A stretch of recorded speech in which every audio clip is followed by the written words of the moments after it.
Hello, moms and dads, and happy holidays. Now, I personally know that the money we invest in our children's private school tuition can be expensive. Wouldn't it be great if we could write that off on our taxes? Now, although you cannot write off your children's private school tuition, today I'm going to discuss with you a tax strategy that you can implement with your children that can help offset that high tuition bill on your tax return. Did you know that you can pay each of your children up to $12,950 to be involved in your business? And as long as they don't go over that amount, then they will not have to file that as income or even file a tax return. So if you have children that are 9 to 17, you can have them do things like cleaning in the office, sweeping, shredding paper, filing paper, even answering phones. And you can make sure you pay them on a weekly basis up to $12,950. Now, if you have children that are a bit younger, like mine, are 4 and 2, then what I do is I use them in my marketing. They are the face of one of my companies. And yes, it's because they are so cute, but also because it is a tax strategy. So anytime we do any shooting or photo shoots or put out any marketing with them, I pay them for that. So let's make sure that we discuss some rules and how to keep your records so you can properly implement this easy tax strategy. Okay, so number one is going to be making sure you actually have a business, okay? So even if you're a W-2 worker and you're working from home, if you're not getting paid by a 1099, you will not be able to implement this. However, if you are a W-2 worker, especially if you're a high-earning W-2 worker, you're gonna wanna have some sort of side hustle that you're getting paid from so you can implement not only this tax strategy, but many more. I promise you by doing this, you're gonna gain a lot of tax benefits that will make sure that you're not overpaying on your taxes any longer. If you need assistance with trying to figure out what it is that you can do, contact my office. We can easily do a strategy session with you. We've done it for many of our clients where we can talk through some ideas. Number two, you want to make sure that these are actually your children. Now, I do have some other strategies for grandchildren, for cousins, for mothers, for other family members, but that is not what this is about. So number two is they have to be your children.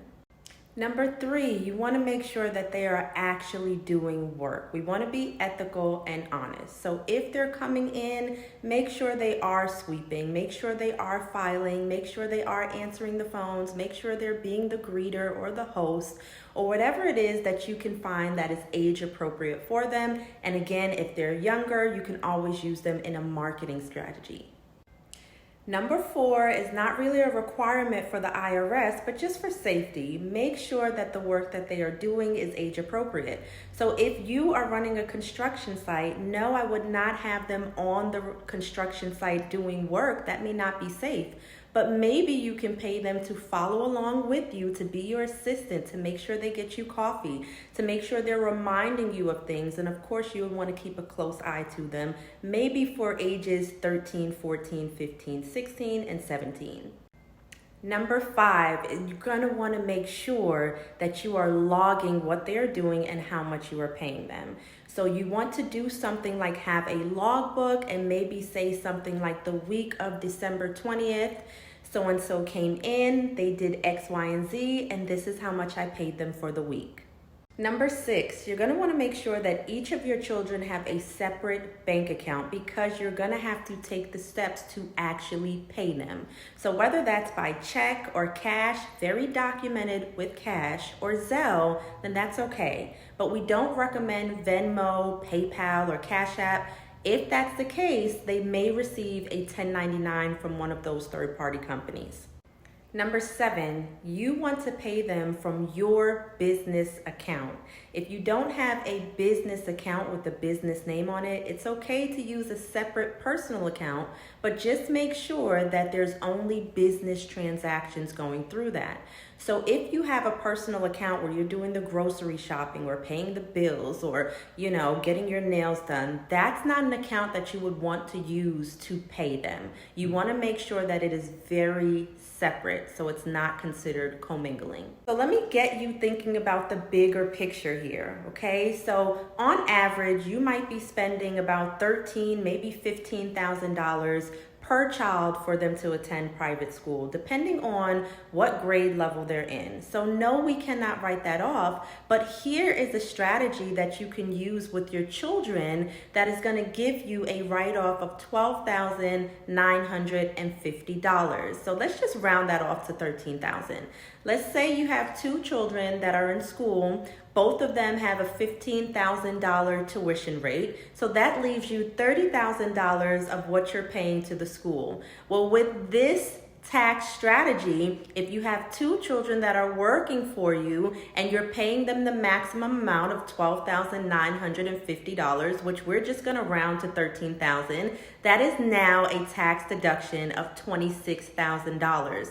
So now you are able to use that on your tax. Here's another thing to keep in mind. So once you've actually paid your children, the IRS has no restrictions on how they spend it. It's just as though you've paid someone else. It's not the IRS's business on how they spend their paycheck, right? So it's the same thing with the children. So if you are a parent that's always giving your children money, you're buying them the expensive sneakers, the jewelry, they're always going out with their friends to the mall and the movies. They have school projects and extracurricular activities and dances and proms, all of these different things that you're gonna spend money for anyway.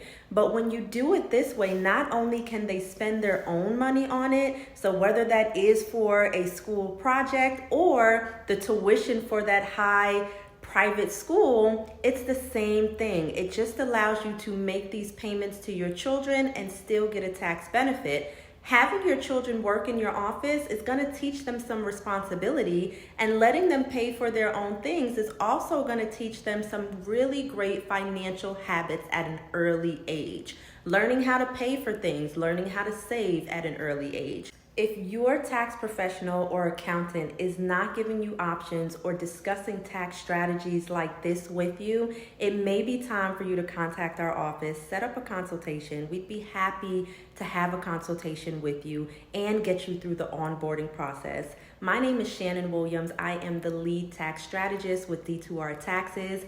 Down low, you will have a link to our website where you can review our testimonies and see what our clients have had to say about us. We help entrepreneurs and businesses save on their tax bills so they're not overpaying on their taxes. We also help W-2 earners get the maximum refund legally. So guys, hopefully this helped you. I look forward to hearing from you soon. Bye and happy holidays.